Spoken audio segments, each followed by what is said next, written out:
नमस्कार, मैं अविनाश रंजन गुप्ता आप सभी का अपने चैनल पर हार्दिक अभिनंदन करता हूं।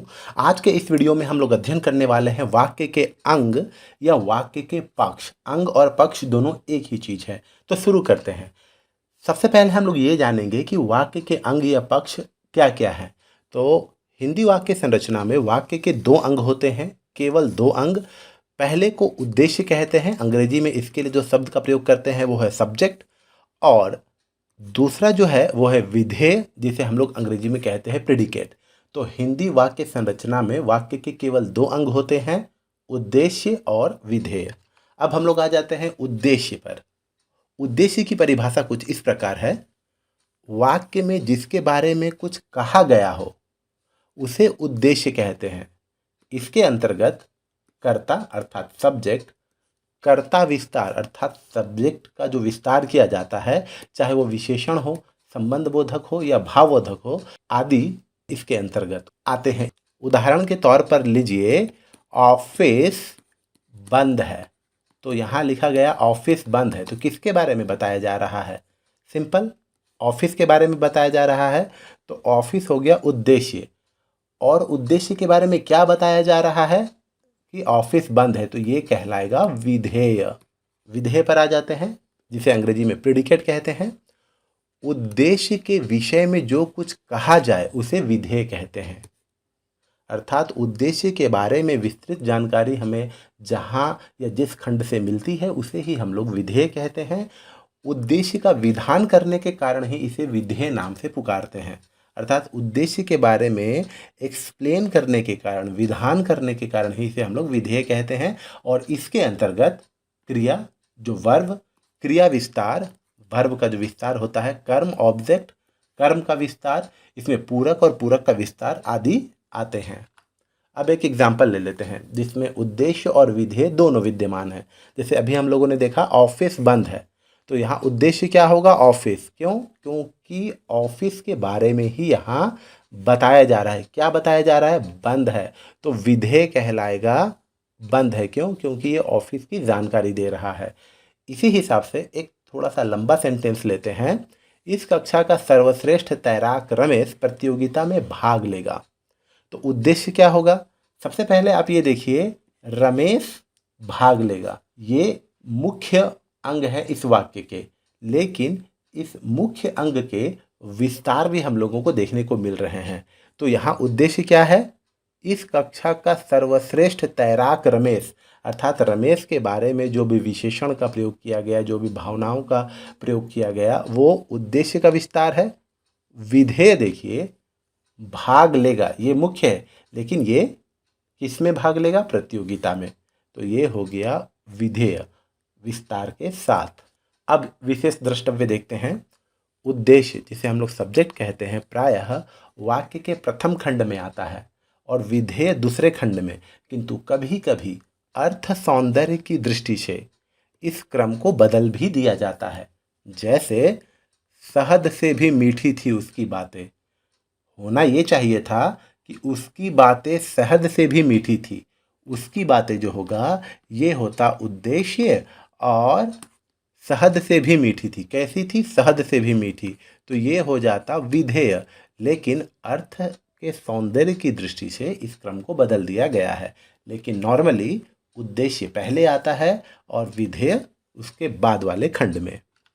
अब हम लोग देखते हैं कि उद्देश्य या विधेय के विस्तार का कारण क्या है। हम लोग क्यों उद्देश्य या विधेय में विस्तार करते हैं? तो वाक्य को स्पष्ट बनाने के लिए, वाक्य को सुंदर बनाने के लिए, वाक्य को प्रभावी और भावानुकूल बनाने के लिए, भाव के अनुरूप बनाने के लिए हम लोग उद्देश्य और विधेय का विस्तार करते हैं, जिससे जो श्रोता है या जो पाठक है वो हमारे कथन को, हमारी भावनाओं को अच्छे से समझ सके। इसी वजह से उद्देश्य या विधेय में विस्तार किया जाता है।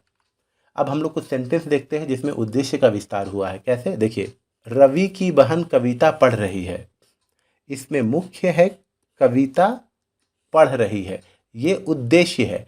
लेकिन हम लोग उद्देश्य को और भी स्पष्ट करने के लिए, ये कविता कौन है, तो ये कौन है? ये रवि की बहन कविता है। तो ये हो गया इसका विस्तार, पढ़ रही है। देखिए यहाँ देखिए, दीपक ने कार खरीदी, तो श्योर या निश्चित सी बात है, कौन दीपक ने कार खरीदी। तो अब हम लोग उसे स्पष्ट करने के लिए, दीपक के बारे में थोड़ा और सही जानकारी देने के लिए कहेंगे पड़ोस में रहने वाले दीपक ने, जो हमारे पड़ोस में रहता, ओ हो उसने कार खरीदी। तो देखिए, उद्देश्य के विस्तार से क्या होता है, उद्देश्य के बारे में हम लोगों को एडिशनल इन्फॉर्मेशन प्राप्त होती है। तुम जल्दी आ गए, ओके, तो ये जल्दी आ गए एक विस्मय का, एक आश्चर्य का प्रतीक है। क्यों? क्योंकि सदा देर से आने वाले तुम हमेशा देर से आते थे, आज जल्दी कैसे आ गए। इसीलिए यहाँ पर ये जो है ये उद्देश्य का विस्तार है। सोहन होशियार है। कौन सोहन? मेरा छोटा भाई सोहन होशियार है।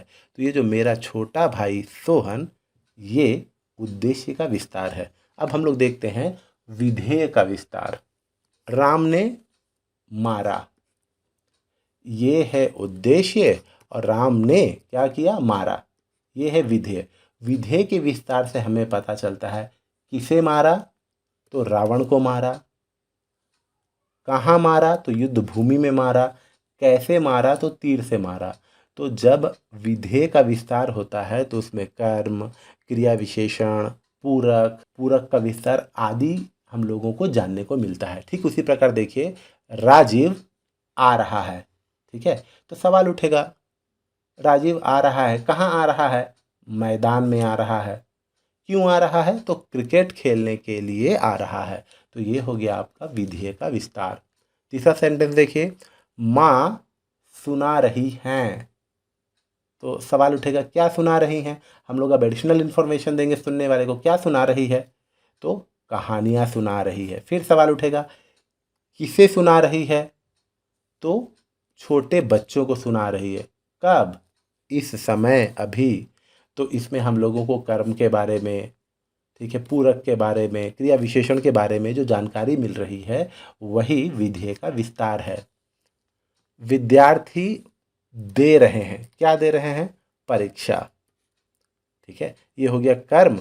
और कैसी परीक्षा दे रहे हैं? कर्म का विस्तार क्या है? वार्षिक परीक्षा, एनुअल एग्जाम दे रहे हैं। तो इस तरीके से हम लोगों ने देखा विधेय का विस्तार भी अर्थ को स्पष्ट, सुंदर और प्रभावी बनाने के लिए प्रयोग में लाया जाता है। अब हम लोग देखते हैं उद्देश्य और विधेय दोनों का विस्तार कैसे हो रहा है। देखिए, होना तो ये चाहिए छात्र सफल होते हैं। कैसे छात्र सफल होते हैं? मेहनती छात्र। तो ये छात्र है उद्देश्य, और ये जो मेहनती है ये उद्देश्य का विस्तार है। होते हैं, ये क्रिया है। क्या होते हैं? सफल होते हैं। कब कब? सदा, हमेशा सफल होते हैं। राम भक्त हनुमान ने लंका में आग लगा दी। तो यह हनुमान हो गया उद्देश्य और राम भक्त हो गया उद्देश्य का विस्तार। आग लगा दी या लगा दी, क्या लगा दी? आग लगा दी। कहाँ लगा दी? लंका में। तो ये हो गया विधेय का विस्तार। नेताजी सुभाष चंद्र बोस तेजस्वी व्यक्ति थे। नेताजी जो है ये हो गया सुभाष चंद्र बोस, जो उद्देश्य है उसका विस्तार, और तेजस्वी व्यक्ति थे। कैसे व्यक्ति थे? तेजस्वी व्यक्ति थे। तो थे तो हो गया विधेय, और ये विधेय का विस्तार हो गया। अशोक पुत्र महेंद्र ने बौद्ध धर्म का प्रचार किया। महेंद्र उद्देश्य, अशोक पुत्र उद्देश्य का विस्तार, प्रचार किया। क्या किया? प्रचार किया। ये हो गया आपका विधेय का विस्तार। क्या प्रचार किया? बौद्ध धर्म का प्रचार किया। नटखट बालक अपनी माँ को सता रहा है। कैसा बालक? नटखट बालक। तो ये बालक उद्देश्य, नटखट उसका विस्तार। सता रहा है, ठीक है, किसे सता रहा है? किसको सता रहा है? अपनी माँ को सता रहा है। तो ये हो गया विधेय का विस्तार। तो पुनः एक बार मैं आपको बता देता हूँ, आप चाहें तो केवल उद्देश्य का विस्तार कर सकते हैं, आप चाहें तो केवल विधेय का भी विस्तार कर सकते हैं, और आवश्यकता अनुसार आप उद्देश्य और विधेय दोनों का भी विस्तार कर सकते हैं, अर्थ के स्पष्टीकरण के लिए, अर्थ के सौंदर्य के लिए, अर्थ को भावानुकूल प्रस्तुत करने के लिए। अब हम लोग यहाँ विशेष द्रष्टव्य पर देखते हैं। कभी कभी वाक्य में उद्देश्य जो सब्जेक्ट है वो लुप्त रह सकता है। जैसे किसी ने कहा इधर आना, तो वो केवल उस व्यक्ति को देखता है और कहता है इधर आना, तो उसके कहने का मतलब हुआ तुम इधर आना। इसमें तुम जो है वो उद्देश्य है लेकिन लुप्त है। उसी प्रकार आओ, तो आओ कहने का मतलब है तुम आओ। यहाँ तुम जो है लुप्त है, उद्देश्य लुप्त है लेकिन है जरूर। सुनो, क्या सुनो? इसे कह रहे हैं तुम सुनो मेरी बातें ध्यान से, तुम सुनो।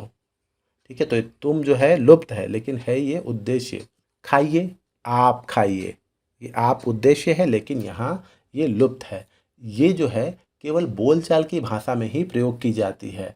नाटक लिखने के दौरान या एकांकी लिखने के दौरान या डायलॉग लिखने के दौरान ये लुप्त हो सकता है, लेकिन नॉर्मल जब हम लोग लिखेंगे साधारण तरीके से, तो इसमें हम लोगों को उद्देश्य को स्पष्ट रूप से लिखना पड़ेगा। ठीक उसी प्रकार कभी कभी विधेय भी लुप्त हो जाता है, विधेय प्रिडिकेट भी लुप्त हो जाता है। जैसे मैंने कहा यह काम कौन करेगा, तो किसी ने कहा मैं, जबकि उसे ये कहना चाहिए था मैं यह काम करूँगा, लेकिन उसने केवल क्या कह दिया, मैं कहकर ये बात पूरी कर दी। क्या तुम दिल्ली से हो आए? किसी ने कहा जी। उसने ये नहीं कहा कि हाँ मैं दिल्ली से हो आया, लेकिन होना चाहिए जी मैं दिल्ली से हो आया। तो इस तरीके से हम लोग देखते हैं कि वाक्य संरचना में कभी कभी उद्देश्य और कभी कभी विधेय लुप्त हो जाता है। ऐसी लुप्तावस्था का प्रयोग प्रायः बोलचाल की भाषा में किया जाता है, क्योंकि हम लोग कम बोलकर वाक्यों को समझ लेते हैं या हम लोग मुख सुख चाहते हैं। तो ये था वाक्य के अंग से रिलेटेड एक छोटा सा वीडियो। उम्मीद करता हूँ आपको मेरा ये वीडियो ज़रूर अच्छा लगा होगा। हम लोग फिर मिलेंगे किसी अगले वीडियो में, तब तक के लिए धन्यवाद।